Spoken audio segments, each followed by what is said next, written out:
Thank you to CuriosityStream with Nebula for sponsoring and giving me a place to post the full version of this video and a completely separate prequel companion video, How Mac Miller Grew Up, which is only available on Nebula.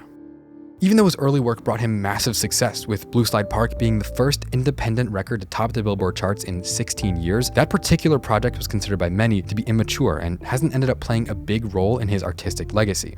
In response, Mac's next album explored a more experimental production style influenced by a mix of jazz, psychedelic, and hip-hop sounds. In addition to appearances from rappers and producers like Earl Sweatshirt, Flying Lotus, Clams Casino, Pharrell, Ab-Soul, and Schoolboy Q, Watching Movies with the Sound Off was also the first project to feature Mac handling the majority of production on his own, which turned out to be a wildly successful formula that he continued building on for the rest of his career. Watching Movies with the Sound Off was received extraordinarily well. It made almost every year-end list in 2013 and was generally considered a huge step forward, boosting Mac's reputation as not just a rapper, but a talented songwriter and producer as well. One critic wrote this: "Without the hooks or the lofty lyrics, the album seems made exclusively for Miller's fans or for those who right-click indie rap mixtapes on the daily. Those audiences should find it an interesting trip, with admirable artistic growth and attractive, entertaining step in the right direction. Others will likely be flummoxed." But Watching Movies with the Sound Off defied expectations and debuted at number 3 on the Billboard 200, selling 100,000 units in its first week. It ended up being a major turning point in Mac's career, opening the door for the musical experimentation and depth of songwriting that would eventually turn him into a living legend, universally adored by fans and colleagues alike. But the immediate follow-up, an independently released free mixtape that dropped just 11 months later, far overshadows not just Watching Movies with the Sound Off, but almost everything he ever did before and after. Fans found Faces so full of meaning and depth that it's now often considered one of Mac's best projects. Mac used Faces to explore his struggle with drug addiction on a beautiful jazz backdrop, creating a deeply immersive atmosphere of dark, confrontational self-examination.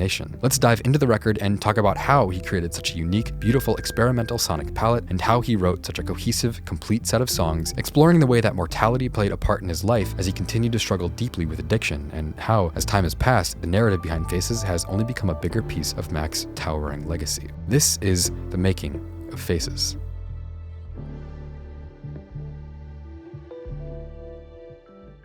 Even though it was originally released in 2014, a number of uncleared samples prevented Faces from appearing on streaming services until just a few weeks ago. When it was first released, the record was full of spoken word snippets with nihilistic motifs that range from Charles Bukowski talking about the meaningless nature of life to Hunter S. Thompson talking about death in Funeral. Removing the samples was an unfortunate change, but it was necessary to do if the mixtape was ever going to come to streaming services and find an audience again. One of the biggest changes about the production of Faces from Mac's previous work was that for the first time, Mac was able to record and produce in his own home studio. This setup, known as the Sanctuary among he and his friends, served as the epicenter of creativity for the next 2 years, as Mac's entire social circle of musician friends would frequently show up to hang out, record, help him with the record, and just make music. E. Dan, Mac Miller's longtime mixer and producer, said this about the atmosphere in Mac's studio: "I remember being there. Vince Staples would be sitting on the floor talking shit on the Steelers while some random dude would be playing keys and Mac would be banging out drums on a sampler." Another one of my favorite stories from the production of Faces is about Mac's trip to a music store in LA. Josh Berg, Mac's longtime audio engineer, wrote that Mac left the music store with an upright bass, a bass clarinet, a violin, drums, and a cello, a moment that would set the tone for the sound of Faces and, in turn, the rest of Mac's career. One of the things that just amazes me about Faces every time I return to it is that it's really a record you can get lost in for hours. It feels like its own universe, and I really mean that. It's like nothing I've ever heard before. The jazz influences come through in strides. The Duke Ellington and John Coltrane sample in Diablo is from one of the most melancholy, sentimental pieces in jazz history, and bringing that energy out in a hip-hop beat with Mac rapping on top completely changes the context of the melody, but keeps it beautiful at the same time. And there's so much more than just jazz. Every song on Faces is deeply layered and stacked with textures and sounds. They feel almost three-dimensional. You can even hear an early version of the sounds of swimming and circles in songs like Colors and Shapes,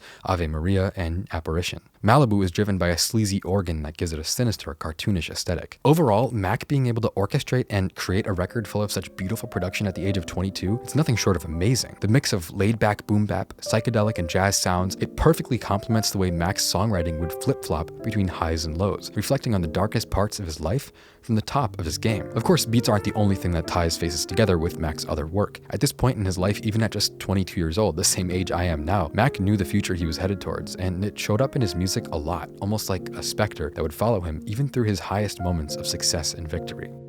The first line on the project is, "I should have died already. When I came in, I was high already." The songs Angel Dust and Malibu explicitly discuss Mac's drug addiction, while there are many more songs about the potential for early death that he was grappling with during this time. On Malibu, the prophetic nature of his lyrics come through. He says, "I'm recording like I'll die tomorrow. At the rate I'm getting high, it'll be hard for me to find tomorrow. But I just pray that I'll survive tomorrow." The name of the song Malibu actually references Mac's time at Rick Rubin's house in California, where he spent a month detoxing after a drug-fueled breakdown while touring.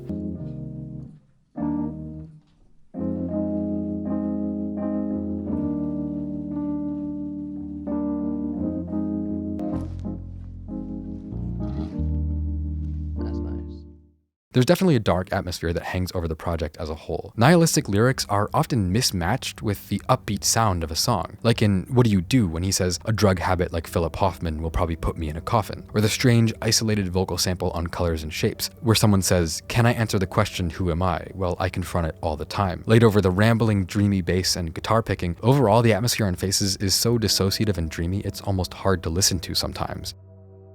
It's pretty typical for artists to talk about doing drugs, but Faces is about how Mac feels after coming down, and that's truly what sets it apart. Grand Finale is really a unique track. We hear Mac questioning who he is, wondering about life after his passing, wondering about his final resting place, dreaming of visits from his dead grandfather, and this disconnect is just further characterized by the fact that he doesn't even sound devastated. He more sounds apathetic about the fact that everything seems to be going downhill. It's really hard to verbalize just how amazing Faces is. Even at 25 tracks, it doesn't feel overly long. Honestly, it flows amazingly well, and its overall story arc of dealing with the negative side of drug addiction comes completely out of left field when compared to almost anything else in music, both at that time and even to this day. It remains unique and unmatched in the way Mac completely subverted the narrative on musicians using drugs. He's not in the moment, he's not partying, he's not having the time of his life. He's struggling to stay present enough to even know who or what he is, which is honestly a really unique perspective. Josh Berg, the audio engineer I was talking about earlier, also had something to say about this. Here's a quote from a GQ article by Grant Ridner. The article says,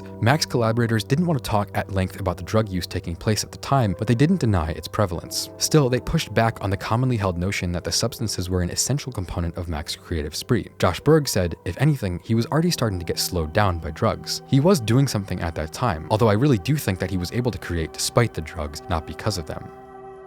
I'm gonna be honest, I think Faces is pretty much Mac Miller's magnum opus, or at least it's up there as one of the top 2 or 3. It's so full of life and spirit in such a real way, with ups and downs around every turn, and the music is so cohesive, even though they didn't really even plan it that way, or plan it much at all. Thundercat, one of Mac's best friends, said it was more of a journey, it didn't have a bookend. Mac and his friends in LA, Earl Sweatshirt, Thundercat, Sid, Vince Staples, they really didn't even know what they were working on until it had already materialized in front of them. I think ultimately, Faces accidentally or maybe indirectly tells the story of Mac's struggle to be present with the people around him. Because we have these very victorious hip-hop moments, but you also have dark moments of desperation, resignation, and deep depression at the same time. There are so many theories floating around about what the name Faces actually refers to, but the one thing they all have in common is a deep disconnect from reality. While some people think the title refers to Mac seeing faces in the walls while tripping on acid, other people say that Faces is an abstract reference to Mac's state of mind while making the record, surrounded by people yet deeply alone at the same time. His friends and family were reduced to faces. They were unrecognizable in his dissociative state. And to me, this is probably the most interesting explanation of what Faces is all about. Even down to the abstract cover art that gives you a feeling of being both recognizable and completely foreign at the same time. Faces is a journey with no beginning and no end. It's the inner journey of a man who feels stuck.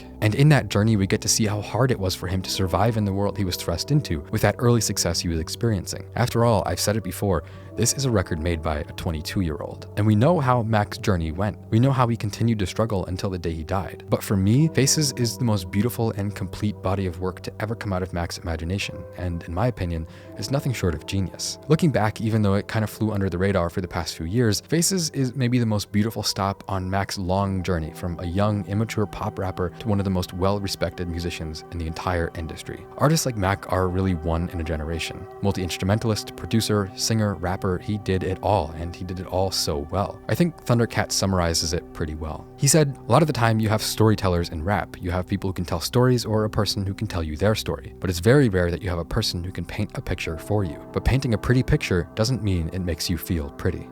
This has been Volksgeist. Thank you for watching.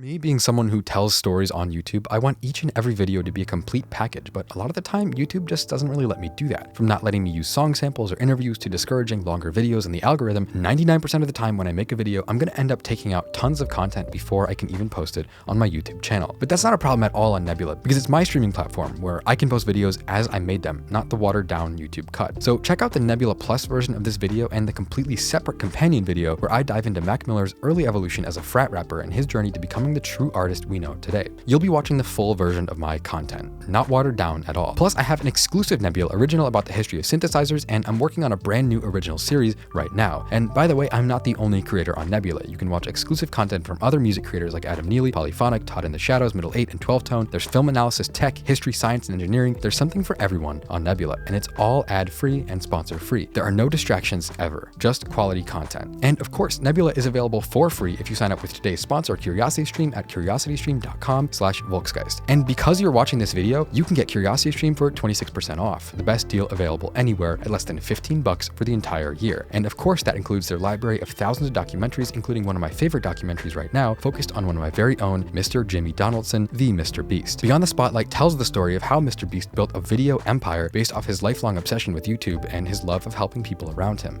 It's definitely worth a watch. Nebula is one of the best ways to support the creators and push the online video medium forward. It's one of the best streaming deals, and look, it is the future of what I'm doing, so you'd be missing out by not signing up for CuriosityStream for under $15 for the year and getting Nebula included for free, so you can watch Understanding Faces as I originally intended. Just click the button on screen or go to curiositystream.com/Volksgeist. Clicking the link below really helps out my channel. Thanks again, and I'll see you next time.